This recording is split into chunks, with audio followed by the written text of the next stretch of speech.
What's good? It's your boy Don Coleon. We back. We're here to review the new SuperGirl that just came out this weekend in the box office. After Superman kicked some butt in the previous movie, you got a snippet at the end where Supergirl appeared. His cousin, a little drunk, inebriated, came in and came back for crypto. And that was like a end credit cut scene for the film, and which is now the lead up to this. And the eyes are on the next chapter of Supergirl, and now it's finally here. It's a more darker, messier, somewhat emotional take on the Supergirl. This is a bold direction to go for a first Supergirl film that I can recall, especially in this decade of film, especially because I don't think there ever been one in the past 20 plus years. But this is the version of Kara Zor-El, who is a part of. She's not the hopeful, polished hero like Superman. She's broken, angry, and still dealing with trauma, losing Krypton because she was left behind when Kal-El, aka Superman, was shipped to Earth to be king there, and she stayed with the people who somewhat lived, and things happened to them to where she was left alone, and the rest of the human life of Krypton civilians died, and they are the last two survivors of that civilization. And then she teams up with a little girl seeking revenge, and then you see a journey of like violence and emotions, journey across the space. I do have to say the story is a bit confusing. We got a lost Supergirl, confused of what to do, the tug and pull of being a hero or just being a young lady who just parties all the time, which was her image that we got from Superman cutscene to this film, to even begin the film of her just being a party drunk. And then we got a revenge, trauma, space politics on some James Gunn brought it to some like Guardian of the Galaxy type feel, like jumping through these different planets throughout the film. I will say it was a I guess you want to say, traditional story arc. You know how cause this is being her first film. They gotta go with the film, the origin story, and all like that. They didn't just jump into it. That they kind of gave us that like in the middle of the movie, her origins. I felt it was slightly weak based on what it just felt unwritten. It would just felt weak to where she was portrayed one way, and then you get the origins of how she feels and why she is who she is throughout the middle of the film. And then she turns a leaf and then embraces the Supergirl act. Supergirl thing, in the end she embraces the identity and being from Krypton. But in that beginning part to the middle, it was a little hazy and didn't know how they wanted to direct her, I felt, in a sense. We can also lead into what worked for the film. Let's start with some of the best things. I guess, I don't know. I will say this. The fighting was okay. The graphics, the CGI, the special effects of the planets, the aliens, Lobo, the cosmetics, the visuals were good. Those are pluses that did work for the film. It didn't feel a hot mess. It didn't feel flashy, blur fights and stuff like that. It was clean fights. They got her face right when she did hers flying. She didn't look like she had a lazy eye like how the Superman did in his film. Like she didn't look crazy as he did. They try to make her vulnerable, more relatable somewhat. Opposed to like Superman, who is like the perfect superhero with like little to no flaws. The dynamic of Supergirl and their relationship with the little girl that she protects throughout the film. That's a positive outtake.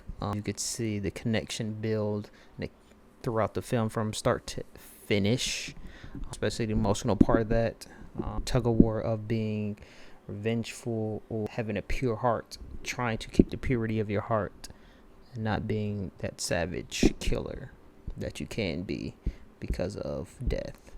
Also, we can dive into things I felt they were bold in doing and did not really hit to me. We'll start with the villain.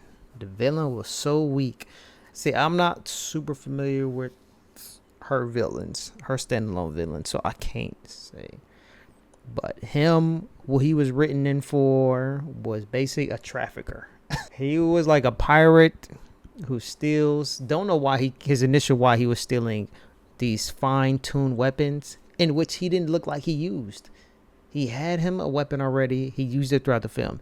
He came in to steal some weapons from his little girl family, got them, did not do anything with them. Maybe they said they gave them to his little army. There was no significance. That's why I felt the story was weak.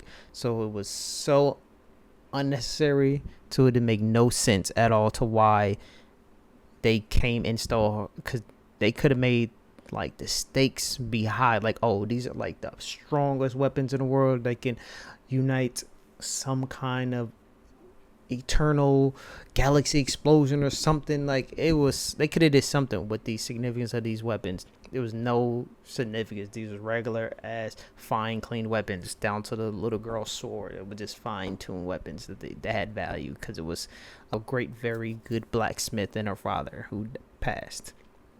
Whoop-de-doo. Whoop-de-doo. Keep it real. That's not strong. And then the villain being that he comes, takes those, and he's turned into a trafficker of little girls. And and now it's like we have a trafficking space girl film. Is like, I mean, SuperGirl film is like, what? I don't know. That's the thing they just dropped the ball to me on, is that the whole premise, the plot of the film, I think that was super weak. The villain was super bad, trash, and they portrayed one thing to us about SuperGirl, and they super stirred away from it instantly. Like, you get that she was a drunk dealing with emotions, and you thought you would have got that throughout the whole film.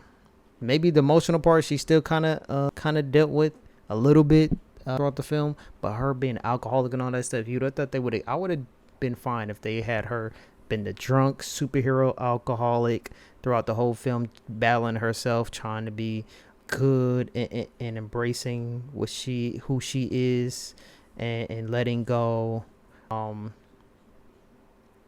that hurt that she has, losing her family and everybody, just like Superman. But he's oblivious because he was a child, so he didn't get to live through as she grew up with that family and civilization of humans. So she has a more connection as she was a teen when she left the world with Crypto. But they could have just went with that image of her, because we got that she's a drunk. Oh, she's battling drunk. She's drinking all the time. She's fighting and battling drinking all the time. But they tried to make her feel like, oh, she's jumping through planets. She doesn't have powers in one planet. She's drinking, and then somehow she just cold turkeys it.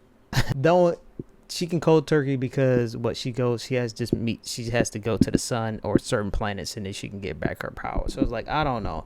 They made her like, oh, she's supposed to be this party girl. She's supposed to be mostly detached from her feelings, and that's what leads to the bottle drinking. But that was just like souffle minute. So the purpose of her introducing her as a drunk was so not important. Then they didn't need to. She could have just been a regular girl. And I could see why, if we're gonna go with that image, she fit the character Millie as an Alcock. She fits the little trailer girl. She felt like a trailer park girl, opposed to just being like a superhero girl to me. Supergirl. Like, if they were gonna go with that drunk image, she felt like that more than Supergirl.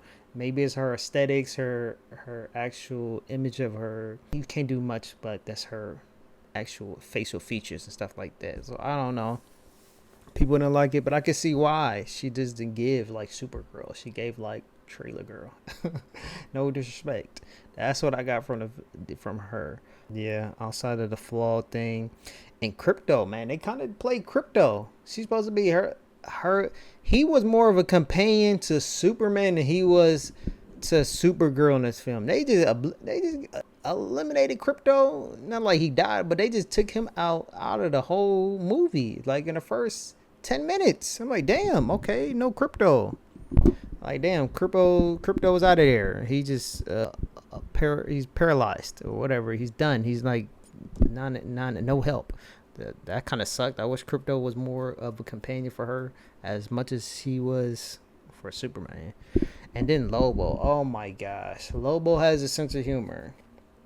I don't know. Let me give my disdain for this multi-universe stuff and not giving actors opportunities. Jason Momoa, I'm super opposed to Jason Momoa being Lobo, and in the past he was Aquaman. That just lets us know there's never going to be Aquaman or something like that. Now, he's done. He's now Lobo. I don't like it, bro. Why we don't have new actors? Like, why are we recycling these actors, bro? Jason Momoa as Lobo. If that was his original role as in the DC universe, okay, I'd have been fine. But it's like, I don't know. I'd be feeling bad for some of these actors who don't get no opportunities. They rinse and recycle. Just not to bring a Marvel, but hey, I don't like the Robert Downey Jr. is a great actor. He was great Iron Man, but I don't like him as should be Doom now. Like whatever, but that's a whole nother talking for another universe. But yeah, I don't Lobo. He has the humor. Jason Momoa try to be funny and stuff like that. That was fine. But I feel like Lobo, if you know the essence of Lobo and what his potential is, maybe this is just a tamed version of him. He may show up in another film, but Lobo was misused. He was just like a passing through cameo style of anti-villain, anti-hero, because that's what he is. He's basically like a bounty hunter dude. And the cosmetics, he looked good. He looked great. I wish his bike looked way better. His bike on the comics looked way better than what they did in the film. He was more chumped and tamed. I don't like how these universes, Marvel and DC, tame these villain characters to when they have a lot of potential. Lobo is very super powerful in the DC universe, and I don't like how he got tamed. Maybe that might open up another film, maybe, who knows.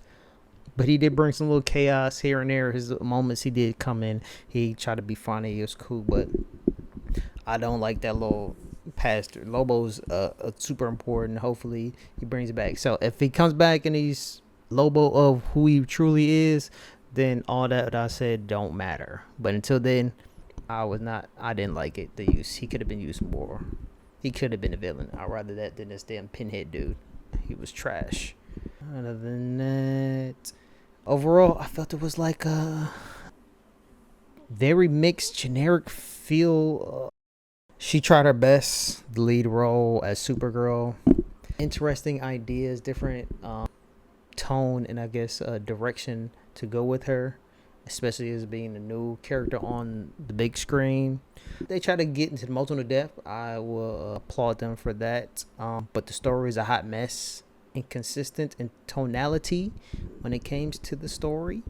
And just the execution was just not up to par.